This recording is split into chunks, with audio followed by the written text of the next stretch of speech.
महात्मा बुद्ध के जन्म के पहले उत्तरी भारत में 16 महान जनपद का जिक्र आता है और बौद्ध ग्रंथ का अंगुत्तर निकाय में जो नाम दिए गए 16 महाजनपद के, उसमें नंबर 1 में आता है अंग महाजनपद, दूसरा मगध महाजनपद, तीसरा काशी, चौथा कौशल, पांचवा वज्जी, छठा मल्ल, सातवां चेदी, आठवां वत्स, नौवां कुरु, 10वां पांचाल, 11 मत्स्य, 12 सूरसेन, 13 अशक, 14 अवंती, 15 गांधार।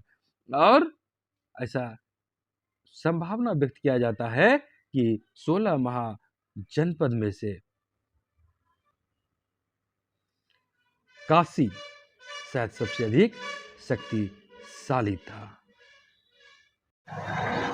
हम लोग देखते हैं बौद्ध कालीन प्रशासन की व्यवस्था कैसी थी। तो यहाँ पर हम देखते हैं बौद्ध साहित्य के अध्ययन से ज्ञात होता है कि महात्मा बुद्ध के जिसमें कि ये चरम पर थे, इनका प्रभाव उनके समय के पूर्व भी महाजनपद का अस्तित्व था और वहाँ पर कई गणराज्य, गणतंत्रात्मक राज्य थे, जैसे शाक्य, कोल्य, मौर्य, मल्ल, बुल्ली, लिच्छवी, विंध्य, भग आदि।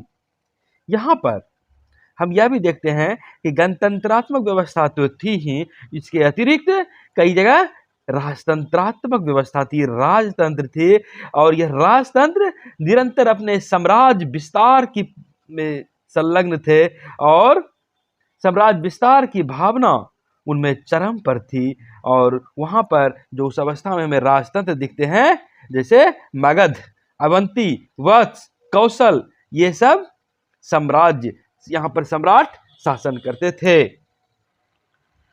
बौद्धकालीन गणराज्य में प्रशासन की वास्तविक शक्ति सभा में दिखती है और वहाँ पर राज्य की समस्याओं का समाधान होता था और जो अध्यक्ष होते थे सभा के, वे राजा कहलाते थे। एक निश्चित समय के लिए वे नियुक्त होते थे। यहाँ पर एक विद्वान है डॉक्टर जायसवाल, उनका मानना है कि राजा का चुनाव समस्त मंत्रीगण एवं नागरिक एकत्रित होकर क्या करते थे और राजाओं की संख्या बहुत बड़ी होती थी, बहुत बड़ी संख्या में राजा होते थे। और डॉक्टर जायसवाल ने कहा है कि शासनाधिकार 7707 नागरिकों को प्राप्त था। वे प्रधान के रूप में, उप प्रधान के रूप में, सेनापति के रूप में एवं कोषाध्यक्ष के रूप में होते थे। और ऐसी अवस्था में आप समझ सकते हैं कि कहीं न कहीं सामंतवादी प्रथा प्रचलित रही थी, क्योंकि इतनी अधिक संख्या में जब वे राजा का स्वरूप में थे तो वे सामंत ही थे जो कि राजा कहलाते थे। उनके पास कुछ जमींदारी होगी और वे उसके लिए अपना सेनापति या भांडगारिक रखते थे अपने सुरक्षा के लिए, और पूरी व्यवस्था सामंतों में बटी हुई थी। सामंत ही सभा का सदस्य होते थे और उसके वास्तविक शासक होते थे। यहाँ पे एक विद्वान है डेविड्स, वे कहते हैं गणराज्य में शासन व्यवस्था और न्याय के कार्य के द्वारा ही संपन्न होते थे। और अन्य विद्वान डॉक्टर मजुमदार ने कहा है कि गणराज्य की कार्य प्रणाली कई रूपों में थी, जैसे सभा में प्रस्ताव रखने के लिए एक नियम बना दिए गए थे, उसी नियम का अनुपालन सभी लोग करते थे और जो प्रस्ताव वहाँ पर लाया जाता था वे सामान्य तौर पर 3 बार दोहराए जाते थे और यदि विरोध नहीं होती थी समान रूप से स्वीकृत उसे मान ली जाती थी, और यदि विरोध होती थी तो फिर वहाँ पर बहुमत को देखा जाता था। और ऐसी बातें होती है कि जो अनुपस्थित मत देने वाले थे उनके भी मत लेने के नियम थे। एक विद्वान हुए डॉक्टर अल्टेकर, वे कहते हैं शाक की गणराज्य में ग्राम की भी अपनी सभाएं होती थी जिनका अधिवेशन ग्राम के संथागार में होता था और उस सभा में जो स्थानीय मुद्दे थे उन पर विचार विमर्श होता था।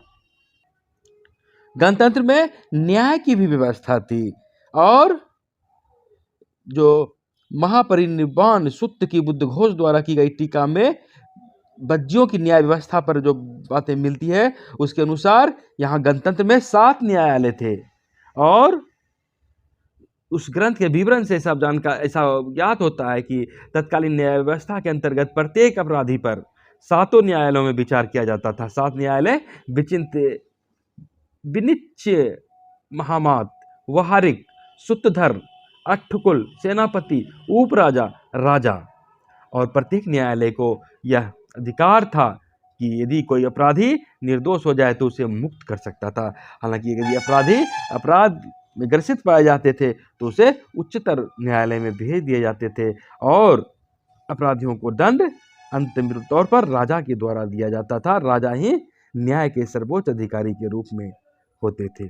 यहाँ पर बौद्धकालीन प्रशासन में गौतम बुद्ध की चर्चा करें तो गौतम बुद्ध से कहा जाता है कि पूछा गया कि गणराज्य की सफलता के लिए किन किन गुणों का होना आवश्यक है, कैसे कोई गणराज्य वास्तव में सफल हो, पब्लिक के आम जनमत के भावना पर आधारित हो। तो वहाँ पर उन्होंने जो बातें कही थी उसके अनुसार अगर देखें तो वो कहे थे कि जल्दी सभाएं करना तथा मताधिकार प्राप्त व्यक्तियों का अधिक से अधिक भाग लेना।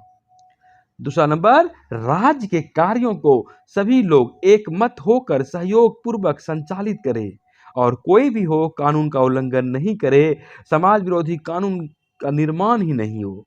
4 नंबर, वृद्ध व्यक्ति को सम्मान देना, वृद्ध व्यक्ति के विचार को महत्व देना।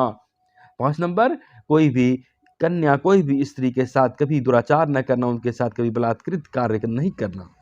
और 6 नंबर, अपने जिसके जो धर्म है उसमें अपने धर्म के प्रति दृढ़ आस्थावान बने रहना। और 7 नंबर, कर्तव्य परायण बने रहना।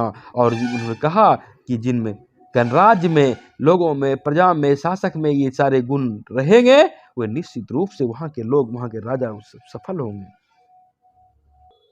बौद्धकालीन व्यवस्था में जो बातें हमें दिखती है कि राजा वंशानुगत नहीं थे, बल्कि यहाँ पर हम यह भी कह सकते हैं कि जो सभाएं होती थी वह एक उत्तरदायी व्यक्ति शासन करते थे और प्राचीन गणराज्य में रहने वाले लोगों का राजनीतिक सत्ता में सभी लोगों की हिस्सेदारी नहीं होती थी। यह बात सही है, लेकिन कहीं न कहीं गणतंत्र की नींव बौद्ध काल में पड़ चुकी थी और वैसी व्यवस्था हम वहाँ पर देखते हैं कि सभा थी, संस्थाएं थी और लोग वहाँ पर मत देते थे।